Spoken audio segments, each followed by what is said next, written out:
Hello everyone, welcome to Taslima Maya Art. Thank you for joining me on my channel, I do appreciate it. I hope you will have a chance to look at some of my other videos, and do press the like, share and subscribe buttons if you would like to be notified of future videos. Today's tutorial video is a Christmas special for the acrylic Crazy Train. I will be showing you how to create this absolutely stunning festive maple leaf embellishment on a cinnamon orange coloured swipe pour over a 30 by 40 centimeter oval canvas. Thank you for joining us on the Acrylic Crazy Train Christmas special. We have some amazing artists lined up for you, as you can see. In part 1, I'll be showing you how I mix my paints and how I do the swipe technique over a 30 by 40 oval canvas. So let's talk about the paints used for the background pour. It's a combination of different brands, but mostly they are Pebeo brand or Amsterdam. And I think there's one Liquitex and one kind of rather less known, which is in the UK, which is the Reeves. But I'll just show you the colours. So to begin with, I have mixed them up, and I'll show you the pouring medium up on the screen in a second. But it's pretty fluid, as you can see. It goes straight back in.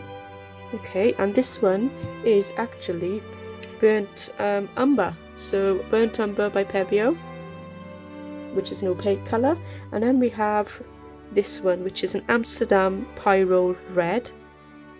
Again, very fluid. Streams straight back into the cup and doesn't leave any real mound, goes straight in. So that was this one. And then we have a combination of two paints here to give it the metallic look. And this one is Pebeo Iridescent Copper combined with Bronze, which is by Reeves. And next we have this one, which is quite simply the Liquitex Basics in gold. Okay, and then we have Mars Black. And this Mars Black is an opaque by Pebeo again, okay? There we go, and then moving on swiftly, we have this one, which is actually Burnt Sienna. I'm using 2 browns in total and a bronze. And here is that one, Pebeo Burnt Sienna. And then we move on to the next, which is this one.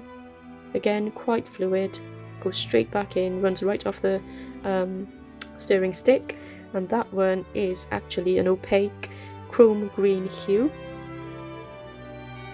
by Pebeo. Okay, and then again we have an orange, and that one is a combination of Amsterdam Orange Azo or Azo Orange even,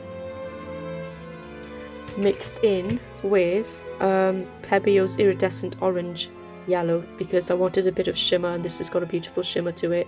So a combination of those two mixed together with my pouring medium. Finally then we have this one. Probably needs a little bit of water, a spray of water in there, because it's slightly thicker than the others. And they all have to be the same consistency, by the way. So that one was Amsterdam's Azo Yellow Medium. Okay, by Amsterdam. I'm just going to do a quick mixing section of this video so that you can see how it's done. Okay, so what I'm going to do for you is just show you how I mix these colours, and they're all mixed in the same way. There's nothing in there, no additives, no silicone yet. There will be some silicone in the black, which I'll show you as I progress. So what I'm going to do is I'm going to mix this colour up, Phthalo Green. It's a dark green colour. It's a lovely colour. And I'm going to mix it in one of these little silicone cups I have. Okay, and I've got a weighing scale here, so I'm going to pop that on, go back to 0.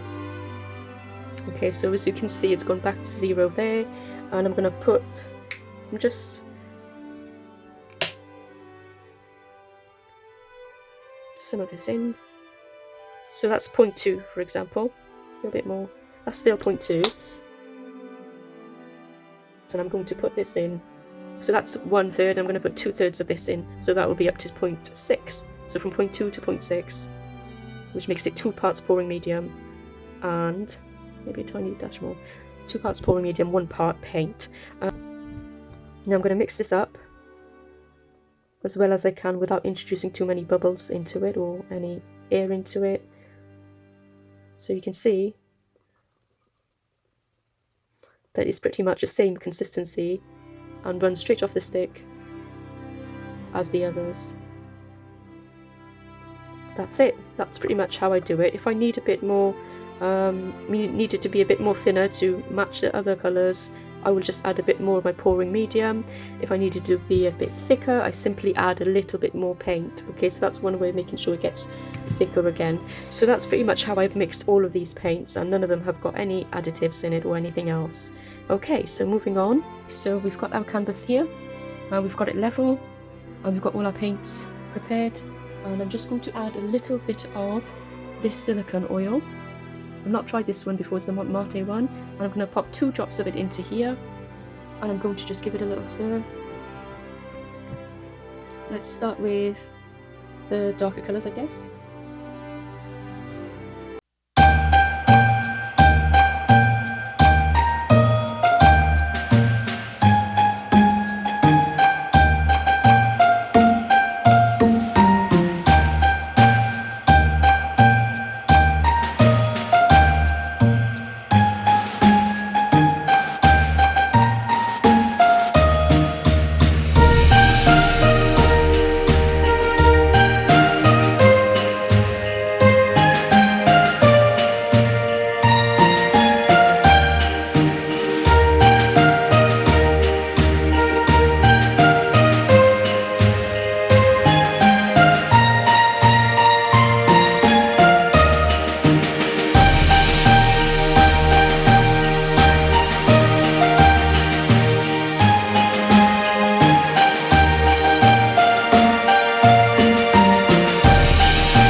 Beautiful cells all over with that silicone. I'm going to use that one again. I've used a different brand in the past which wasn't as effective as this, it seems. And at the top half there, I probably just touch it up with those kitchen towels that are already covered in paint. I'll try to do that now just to make sure that we haven't got a section which is lacking any paint, and you can see the big canvas there, so I'll just touch that up quickly. But this is the overall piece. It looks absolutely stunning, right? I love it. I don't know what you think. I think it's amazing. You can see all the beautiful colours intermingled. The greens, the golds, the reds, the yellows. Pretty much almost all the colours you can see. It's beautiful. So, okay, see you in a minute.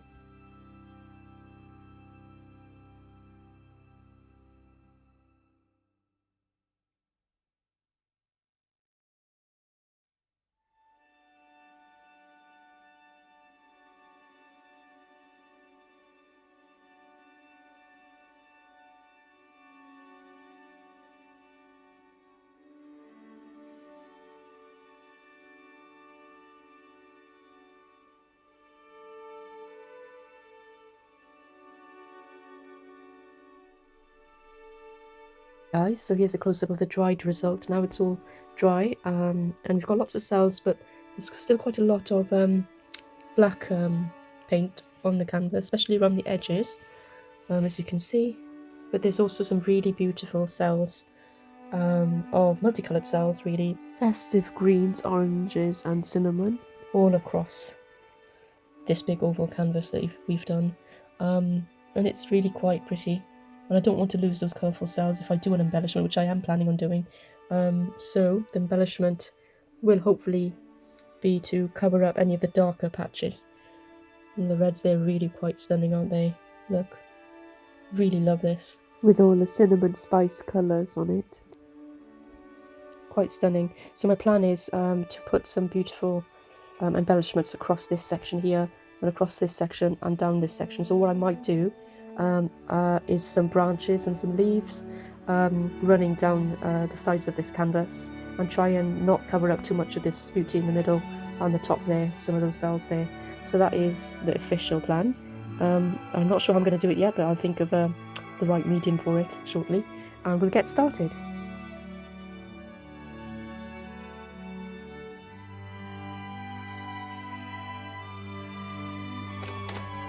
So I'm just going to trace 1 or 2 leaves on this tracing paper. I'll try and make some decisions of how to do this, so I'll probably do something similar to this one. I'm going to make sure the leaves fall across this side, so I might leave that one out and a couple of others out and try and fit them so they come out to the one side and add a few more as well. So that's the plan.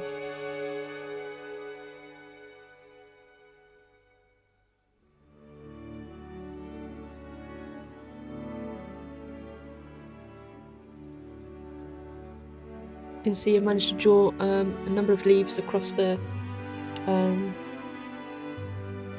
canvas on top of this tracing paper, and I've decided where to put them. Most of them I've done freehand, most of those, and I've used reference pictures really to try and decide where to place them. For example, this one is right there.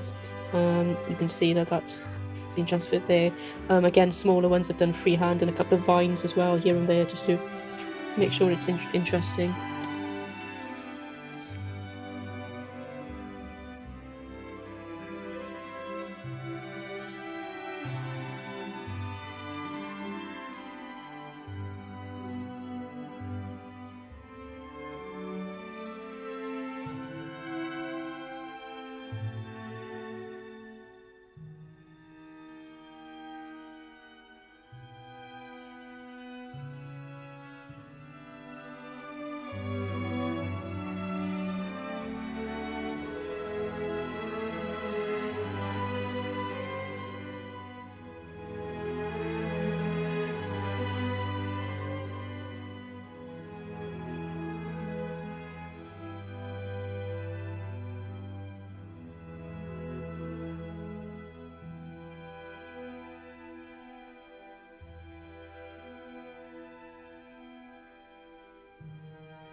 So here I am trying to decide which pearl end pen I'm going to use, and which colour for the outline. I did want something very festive and bright, so I chose the gold.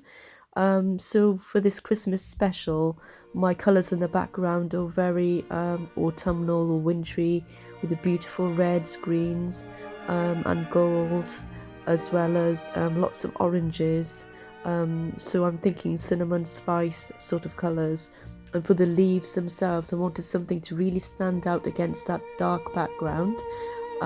So I chose this outline in gold, and then I fill that in with bright Christmassy colours like reds and golds and oranges.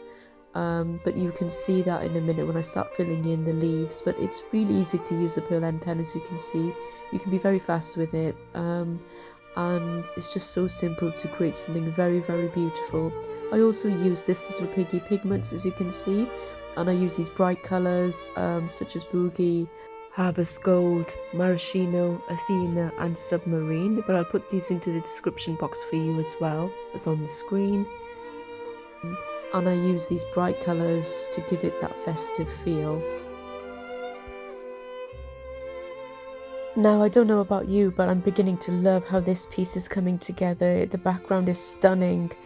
those cells are really beautiful. It's got that certain level of depth to it, and those cells are multicolored. And then we've got the bright foreground, which really stands out against the dark background, and it has this lovely Christmassy kind of festive holiday feel to it, with lots shimmer, and loads of beautiful golds in the background and the foreground. And as you can see, I made the TLP pigments very watered down so I could pour it into the different sections of the leaves there and just make sure they run together with my dotting tool. The pigments were actually mixed with a bit of Jawsonia varnish, and then my pouring medium that I've showed you before was added to that with a bit of water. The consistency for this paint was much more thinner than the previous background pour paint, so it was very watery because I needed it to be pourable. Another tip, if your hands are not very steady, is to use a pipette to pour that paint into the sections, or even a syringe. Now those leaves you see on the bottom there, I wasn't too happy with because the Pearl End pen got too warm in my hands and it dried quite flat, became runny and flat. So I decided to draw over those and then fill them in with paint, which I do there, as you can see. And because my gold pen was too runny, I decided to use an orange outline there on the leaves at the top, as you can see. Now I'm filling in the branches with this fabric paint. So this is similar to puffy paint, but it's also in gold, and I'm just filling that in. And with the branches then, I later darken them with a bit of additional mica powder mixed up with some paint. But you can use acrylic markers as well, really, on this. Now you can see me there trying to correct those flattened leaves that dried too flat with another Pearl End pen, but this time it's an orange because, as I said, my gold one just wasn't working anymore and I didn't have another one. And there they are. I just literally fill that in and you can't see the mistake underneath those leaves now. So here is the piece, and I thought it was finished as soon as I'd done those leaves, but I wasn't exactly 100% happy with it because I felt like those leaves needed a bit more darkening to kind of really tie them into the background a little bit more. So I do then take one last step. I add the shadows as I normally do, as you can see here, which I've done on previous paintings. I add shadows around the branches and just kind of blend them in with a little cotton bud. But with the leaves themselves, I do decide to add a bit of brown mica powder mixed up as paint to give it a little bit of depth, and I will do that here. These are the colours I chose: brown, bronze, and a couple of other colours, and I mix them up with a bit of this burnt umber, and I sort of just apply it with a little brush in the leaves there in the centre to give it that level of depth and tie it in with the beautiful background colours. And I think it actually works, so let me know what you think, whether you think I've gone and ruined it or not, or if it does work. I think it does. I do sort of blend it out a little bit as well, as you can see with my finger there, so I'm trying to make it go well with the background as much as possible. And here's the finished article. I really hope you like this piece. I absolutely do love it. It's stunning in person. I'm going to varnish it and really see it pop, or I might actually pour in some resin into the leaves, a very kind of thin layer of resin, which would really make those leaves pop. But this is my final Christmas outcome piece, my festive leaves on a kind of a cinnamon orange background, cinnamon spice background, and it's stunning. I'm really proud of this one. Let me know what you think, and if you haven't already, do share, like, subscribe and hit that notification bell. Up next on the Acrylic Crazy Train Christmas special, we have the Fine Art of Distraction with Nathan Linsell. I hope to see you in the lives there. Thank you for joining me, and take care of yourselves. Bye.